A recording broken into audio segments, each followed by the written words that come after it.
हम एक ऐसे युग में जी रहे हैं जहां इंसान खुद को ब्रह्मांड की सबसे बुद्धिमान प्रजाति मानता है। हम गर्व से कहते हैं हमने पहाड़ों को जीत लिया, समंदरों को पार कर लिया और अब आकाश को भी अपने कब्जे में ले लिया है। लेकिन अगर हम सच में इतने ही बुद्धिमान हैं, तो हमारी हवा जहरीली क्यों हो गई, हमारी नदियां मर क्यों रही हैं और हमारा भविष्य इतना डरावना क्यों दिखाई देता है?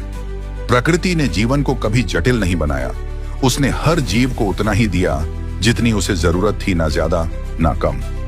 मनुष्य को दिए गए पैर सिर्फ चलने के लिए नहीं थे, बल्कि धरती को महसूस करने के लिए थे। जानवर सिर्फ जीव नहीं थे, वे प्रकृति के वाहन थे। ऐसे वाहन जो ईंधन नहीं खाते थे, धुआं नहीं छोड़ते थे और किसी की जान नहीं लेते थे।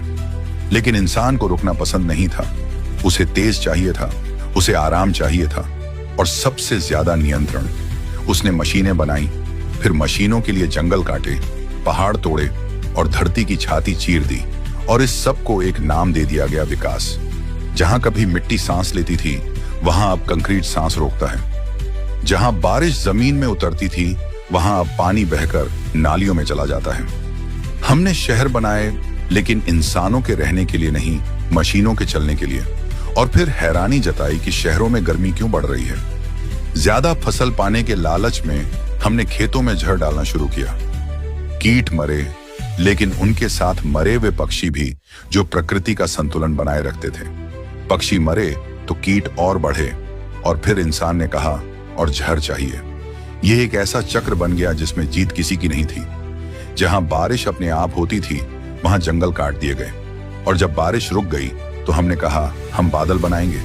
लेकिन क्या हम भूल गए कि बादल भी आदेश नहीं मानते, वे संतुलन मानते हैं। जब धरती कम पड़ने लगी तो इंसान अंतरिक्ष की ओर बढ़ा।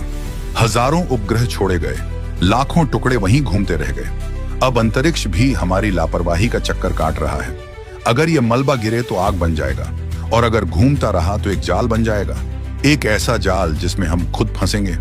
शायद आने वाले समय में मशीनें सब कुछ करेंगी, घर चलाएंगी, शहर चलाएंगी, शायद इंसान को भी चलाएंगी, लेकिन इंसान सांस लेने के लिए पैसे देगा। और तब हम कहेंगे काश हमने समय रहते सोचा होता।